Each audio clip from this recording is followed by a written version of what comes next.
20 lakhs. మొత్తం 20 lakhs వచ్చింది. 20 lakhs లో ఎన్ని రూమ్లు వస్తాయి మనకి? 1 room చూస్తే స్టేర్ కేస్ వస్తుంది. ఎందుకు 2 rooms రావా? లేదు సార్, ఇప్పుడు మొత్తం మనకు అదనంగా పెరుగుతుంది. అంటే 14 lakhs ఏమో బిల్డింగ్ స్ట్రక్చర్గా వస్తుంది. రూమ్ డైమెన్షన్ పెద్ద ఉంది. 35 into 30 కాదు బాబు, నువ్వు 2 రూములు పెడితే పైన 4 రూములు అవుతాయి. రూమ్ డైమెన్షన్ తగ్గించేయండి. వాళ్ళకి 4 రూములు కావాలి. 4 రూములు అయితే వాళ్ళు లాభం ఉంటాయి. కానీ నువ్వు 2 రూములు చేస్తే ఉపయోగం. పేపర్ చెప్పి నువ్వు చెప్తాను. పేపర్ చెప్పి హెడ్ మాస్టర్ గారు కానీ ఏమిటి వాళ్ళంతా 40 మంది పిల్లలండి. ఆయన కింద కడతాం బాబు.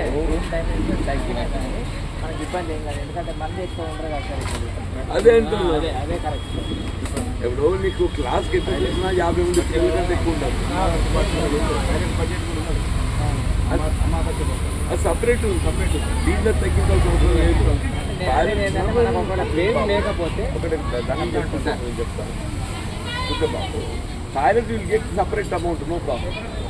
You will not reduce amount ఇది. ఇప్పుడు నీకు మొత్తం 40 లక్షలు ఉన్నది. 20 + 20 టెండర్ అయింది. ఇక్కడ 20 టెండర్ తీసుకోవాలని శాంక్షన్ ఇచ్చిందని ఇంటి శాంక్షన్ ప్రొసీడింగ్ ఇంకోటి మళ్ళీ అది కూడా నేను పెట్టా. మళ్ళీ పెట్టాను. 20 lakhs వచ్చింది. ప్రభుత్వం జీవన్ ప్రభుత్వం నీ ఉంది గాంధీ పెట్టిగా పెట్టాను నేను. మామూలుగా 500 SFT నా మామూలు విషయం. మన ఏ రూమ్ ఇక్కడ లేదు బాబు. 500 SFT 50 మందికి 100 కూర్చుంటారు. 500 ఆయన డబుల్ చేసేసి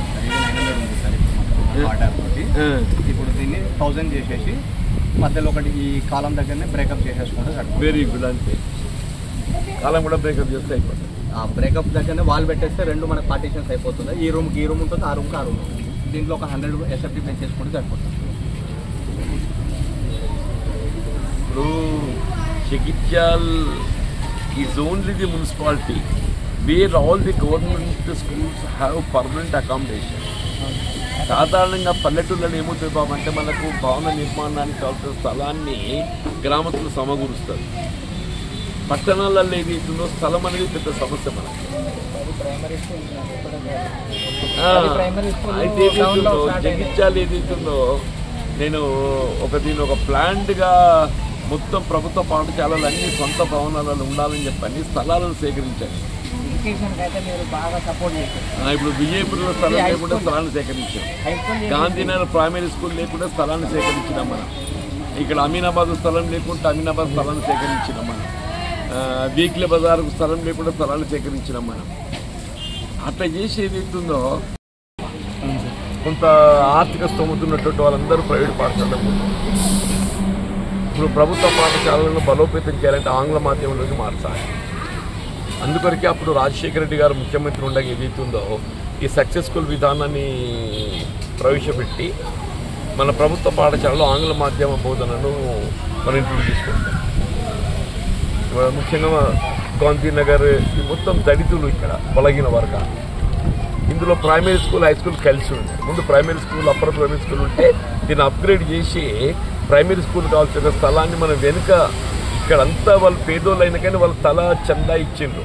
తలో 1000, 2000 వీలున్న కాడ చందాలు ఇచ్చేది ఉందో వెనుక స్థలాన్ని కొనుగోలు చేసి ఇలా ముస్లిమ్స్ వాళ్ళు కూడా ఎక్కువ పెద్ద సంఖ్యలో ఉంటారు. వాళ్ళు కూడా అమీనాబాద్ అని చెప్పి వాళ్ళకు వచ్చి ప్రైమరీ స్కూల్ అక్కడ స్టార్ట్ చేశారు. జగిత్యాల టౌన్ అనేది ఒక ప్రత్యేకత బాబు. మొత్తం తెలంగాణ రాష్ట్రంలో కాదు ఉమ్మడి రాష్ట్రంలో కూడా పట్టణాలలో మున్సిపల్ కేంద్రాలలో ఏదైతున్నదో మొత్తం ప్రభుత్వ పాఠశాలలన్నీ సొంత భవనాలలో నెలకొల్పబడటం అనేది చాలా అరుదు. ఇంకెక్కడైనా ఉండొచ్చు నేను చెప్పలేను. కానీ జగిత్యాల పట్టణంలో ఉన్నట్టుగా ప్రభుత్వ పాఠశాలలు అన్నీ కూడా వాటికి కావాల్సిన స్థలాలను సేకరించి కొనుగోలు చేసి సొంత భవనాలను మనం నెలకొల్పుకున్నాం ఇక్కడ. ఎందుకంటే సో దట్ మౌలిక సదుపాయాల ప్రధానం. బోధకులు కూడా ఏది ఇస్తుందో మీకు కావాల్సినటువంటి సౌకర్యాలు బాగుంటే మీరు మంచి విద్యాబోధన చేస్తారు. టీచింగ్ స్టాఫ్ కూడా బయట పోకుంటే ఏదైతుందో అప్పుడు ఒక 8 స్కూల్స్ ఇక్కడ కొత్తగా ఆరంభింపని చేసింది. ఇక్కడ ఉన్న టీచర్స్ ఏదైతుందో టీచర్స్ పీపుల్ ప్రపోర్షనల్ రేషియో లోపల అడ్జస్ట్మెంట్లో బయట పోయే పరిస్థితి వస్తే మన వాళ్ళని జడ్చల వాళ్ళు బయట ఫోన్ చేద్దని చెప్పని 8 స్కూల్స్ కొత్తగా తెచ్చిన ఒకే ఇక్కడ తెచ్చిన బావని చెప్పండి. కర్ణాటకతో సమానంగా ఉన్నాయి ఇప్పుడు మన జగిత్యాల సిటీలో. విద్యాన్ని ప్రధాన ఇంగ్లీష్ మీడియం మొత్తం చేస్తాం సార్. ఇప్పుడు ఆల్రెడీ ఇంగ్లీష్ మీడియం. ఇప్పుడు మన గాంధీనగర్ సంబంధించి కూడా ఏదైతుందో ఇక్కడ కౌన్సిలర్ జీవనే కానీ రమేష్ రావు గారు ఈ ప్రాంత వాస్తవ్యులు పెద్ద మనిషి, ఆయనకి ఏ హోదా అనేది ప్రధానం కాదు. ఆయనకి హోదా ఉన్నా లేకున్నా కానీ ఏదైతుందో ప్రజా అవసరాలకు రాజకీయాలకు అతీతంగా తోడ్పడేటువంటి వారు రమేష్ రావు గారు అమ్మ చెప్పండి. దాంతో ఇక్కడ గాంధీనగర్ వాస్తవులు అందరూ కూడా ఆయన ఆత్మీయులుగా చూస్తారు. ఇప్పుడు జీవన్ ఏది ఇస్తుందో 24 గంటలు ఎంట పడుతుంటాడు. ఒక జీవనాన్ని కాదు, ఈ వాడకట్టలు అందరూ కూడా 2 దిక్కులు కూడా చెప్పంటున్నా.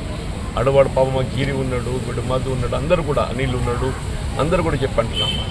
ఇప్పుడు ముందస్తు ఏదైతే అప్పుడు ఒక 20 లక్షలు మంజూరు పొందినట్టు ఇక్కడ. ఆ 20 లక్షలతోనే నిర్మాణం చేస్తే మనం 2 గదులు అవుతాయి, అంతకంటే ఎక్కువ కావు.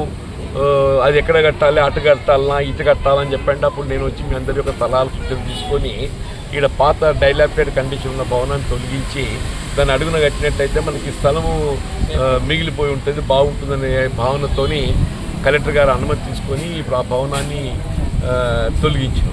ఇప్పుడు 20 లక్షలు సరిపోదు అని చెప్పని మళ్ళీ ఏదైతుందో మన ఇన్ఛార్జ్ మినిస్టర్ గారు దృష్టి తీసుకోవడంతో ఆయన మళ్ళీ 20 లక్షలు ఇచ్చాం.